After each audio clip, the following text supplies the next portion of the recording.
Bonjour les amis, me revoici. Alors, vous connaissez la nouvelle, Valérie Pécresse a été désignée comme la candidate de la droite Les Républicains aux élections présidentielles. Elle a gagné parmi les électeurs LR, elle a gagné sur 60% des électeurs, et Éric Ciotti, qui représentait, on va dire, la, la droite identitaire zémuroïde, euh, Éric Ciotti a fait 40%. Mais tout le monde s'est rallié derrière elle, avec un petit peu d'hésitation de la part d'Éric Ciotti, mais ça s'est arrangé avec des gros bisous, bisous, bisous chez Éric Ciotti. Voilà. Et puis surtout, le scoop, le scoop, c'est qu'elle est capable de gagner la présidentielle. Et oui, il y a un sondage qui la donne au deuxième tour à 52% contre Macron à 48%. Alors, on va un peu discuter de tout ça, mais évidemment, comme d'habitude, avant le générique.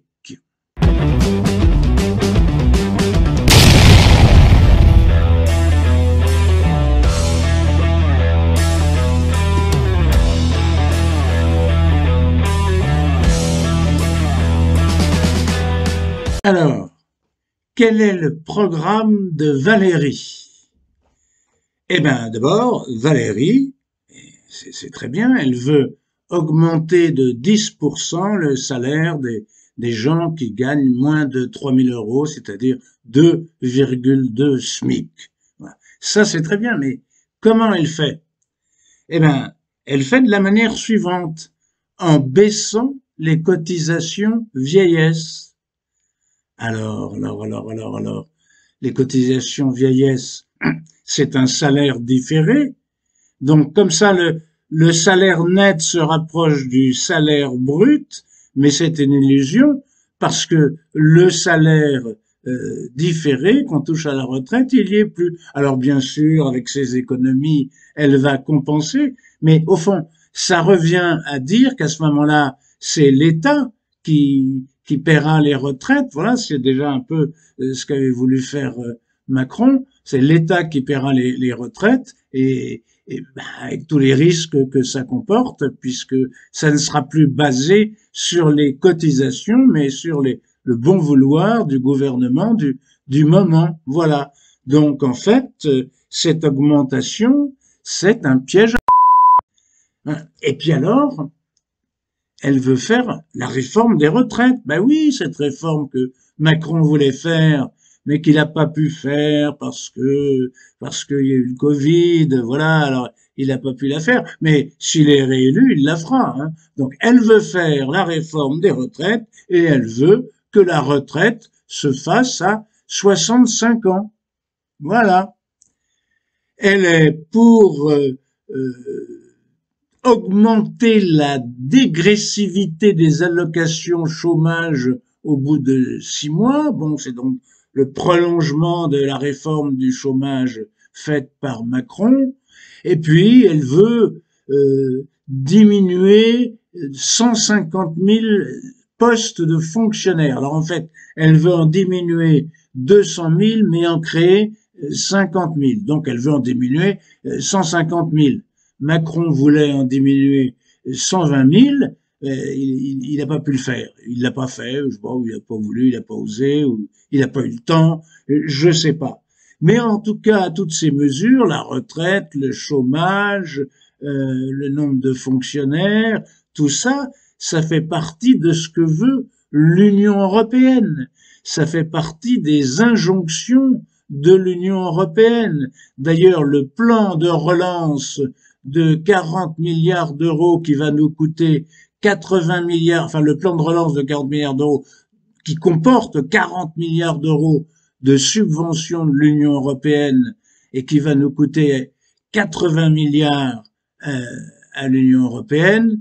Cette subvention de 40 milliards d'euros, elle est soumise justement aux conditions de l'Union européenne, à savoir en particulier la réforme des retraites.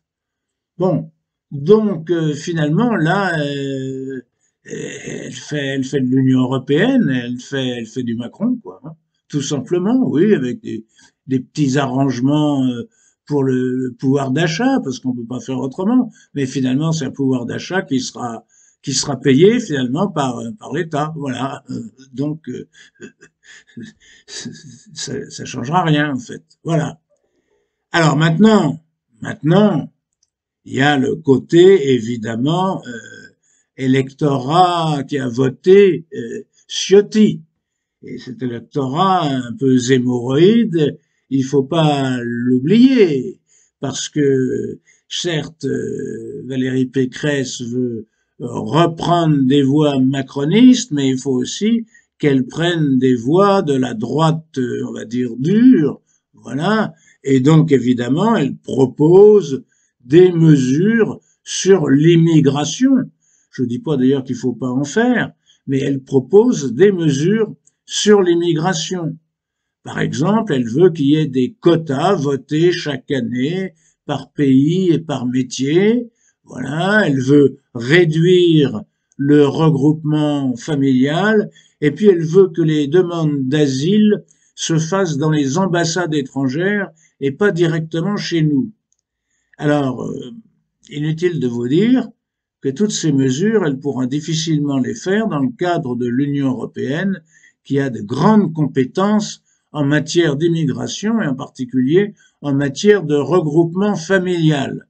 Quant à l'histoire dans les ambassades étrangères, moi je veux bien, mais comme les gens, ils arrivent, traversent toutes les frontières de l'Europe, puisqu'il n'y a plus de frontières dans l'Europe, je ne vois pas très bien comment elle va pouvoir mettre ça en ordre. Mais enfin, toujours pour aller du côté régalien souhaité par Éric Ciotti, voilà, elle va évidemment augmenter le nombre de juges, ce qui est d'ailleurs très bien, augmenter le nombre de policiers et augmenter de 20 000 le nombre de places de prison. Voilà. Et ça, au fond, c'est pas la première fois qu'on l'entend, hein. Il y en a beaucoup qui l'ont promis, mais jusqu'à présent, ben, ils ne l'ont pas fait. Bon, alors il y a le côté, on va dire, écologique. Voilà, elle est pas tellement pour les éoliennes, elle est pour le nucléaire. Je crois que c'est une bonne chose. Donc, elle propose de de faire construire 6 UPR. En fait, Macron, il propose des trucs pareils aussi, tout d'un coup, dans les 6 derniers mois de son quinquennat, parce qu'il s'est aperçu que bah, c'est ce dont les gens ont envie, voilà.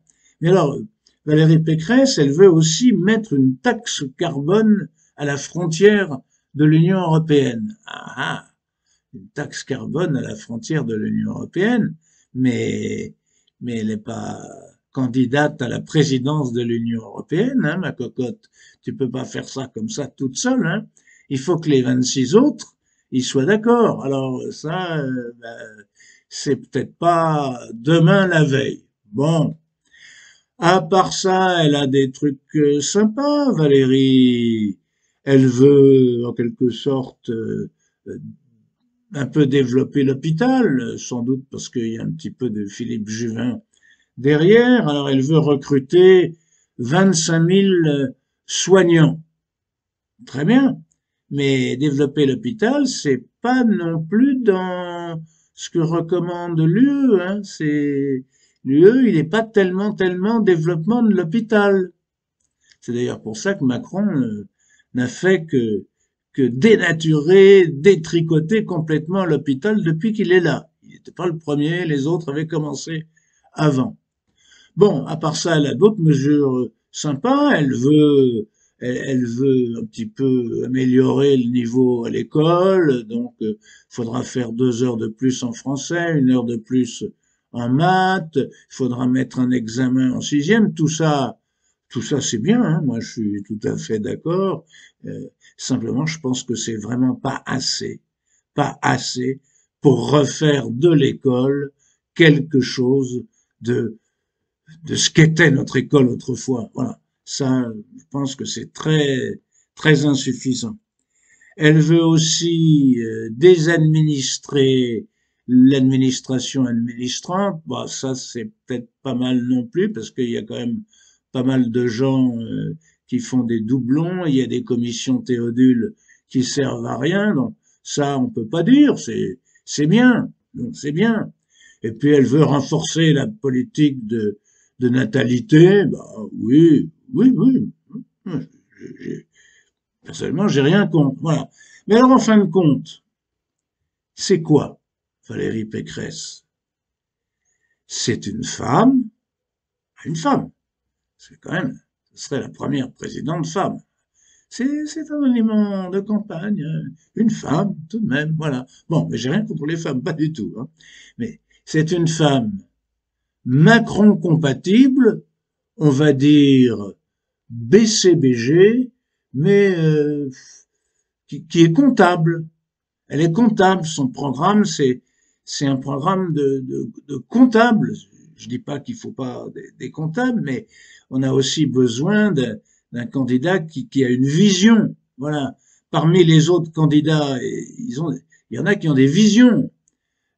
Zemmour, qu'on aime ou qu'on n'aime pas Zemmour, personnellement, je ne l'aime pas. Mais qu'on aime ou qu'on n'aime pas Zemmour, il a une vision. Mélenchon, qu'on aime ou qu'on n'aime pas Mélenchon, personnellement, je ne l'aime pas. Mais Mélenchon, il a une vision. Il y en a un dont on parle moins, c'est Montebourg, que j'aime mieux. Montebourg, il a une vision. Voilà. Elle n'a pas de vision. Elle n'a même pas parlé de réindustrialisation de la France. Elle n'a pas parlé de la souveraineté, ou elle a très peu parlé, elle a très peu employé ce mot-là, ou peut-être souveraineté européenne, comme dit Macron, voilà. Elle parle pas d'un bras de fer avec l'Union européenne, quoi, finalement. Alors, elle fait des concessions à l'électorat de droite identitaire, bien que ce soit pas vraiment sa tasse de thé, mais elle est obligée de le faire à cause d'Éric Ciotti, mais aussi à cause de Zemmour. Mais en fin de compte, elle est complètement Macron compatible. Et finalement, elle est le blanc bonnet du bonnet blanc Macron. Macron et Pécresse, c'est bonnet blanc et blanc bonnet. À bientôt les amis. Vous êtes peut-être d'accord avec ce qui a été dit.